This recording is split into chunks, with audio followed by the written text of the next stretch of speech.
This is Freddie Grant's house, and we're standing right in front of it on Kelly Street out in Elgin. Okay. Now this is where the police have determined that her cell phone, Gabbie's cell phone, maybe not Gabbiee, but the cell phone itself, on the morning she disappeared was somewhere in this area?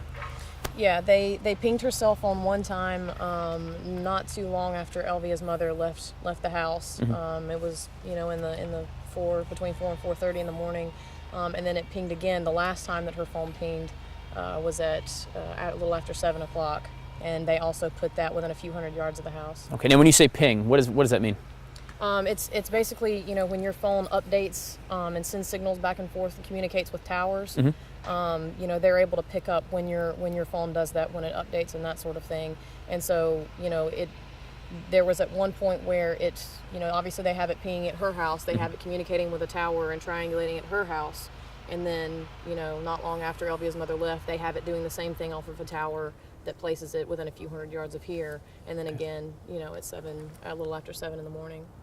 Now, there's also been some DNA evidence that the sheriff has released that may have Gabbie's DNA inside the house. What information do you have on that?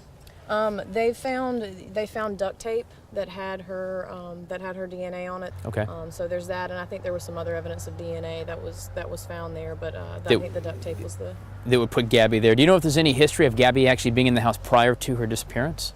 Well, there may have been. They had known Freddie Grant for quite some time. How much time she may have spent here, I'm not really sure. Sure. But she may have at some point. But they're fairly certain that I think that was new. Okay. The blood and stuff that they found was fairly fresh, I believe, from my understanding. Now that's my understanding.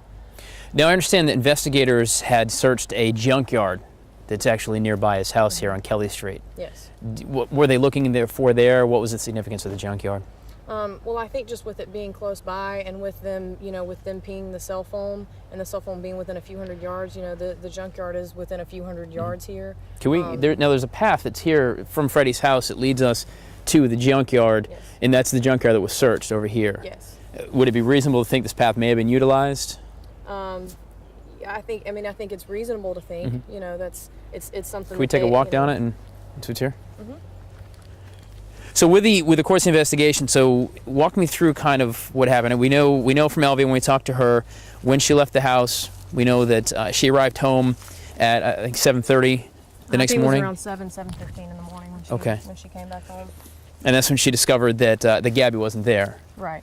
And so at that point, she immediately called law enforcement, or did she start calling friends? I think first she started calling some of Gabbie's friends. I think maybe her music teacher, and then friends of the family and that sort of thing, to see if anybody had heard from her or if she had contacted her, if she had contacted anyone, if something was going on.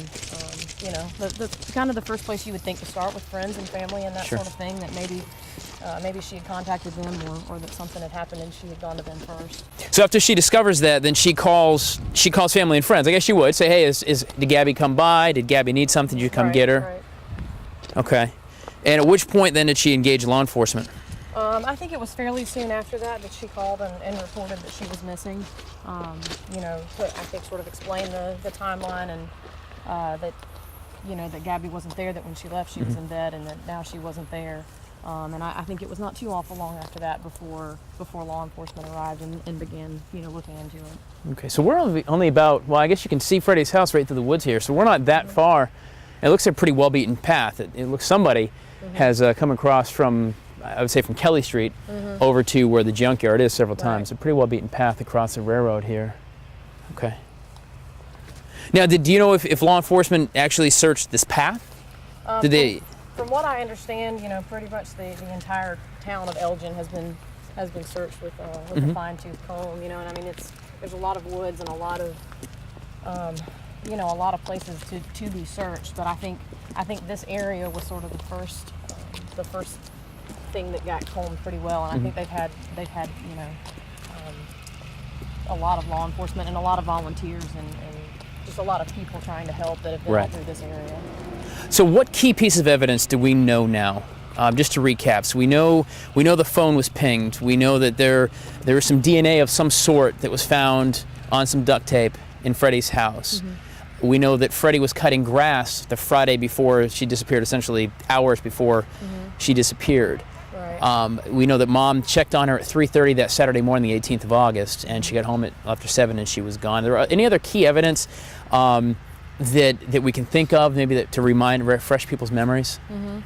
Well, I think one thing that that was talked about a little bit in the beginning is the vehicle that he was driving.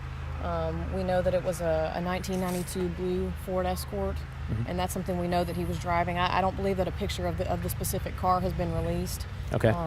But it's it's fairly easy to find a similar picture on the internet to to refresh people's memories. Where is that car now? Is that impounded? Do the police have it, or is that a mystery?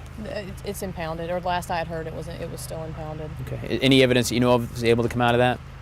I think there wasn't a whole lot in the car. Okay. There may be other things that were found, but that would be more a question for law enforcement.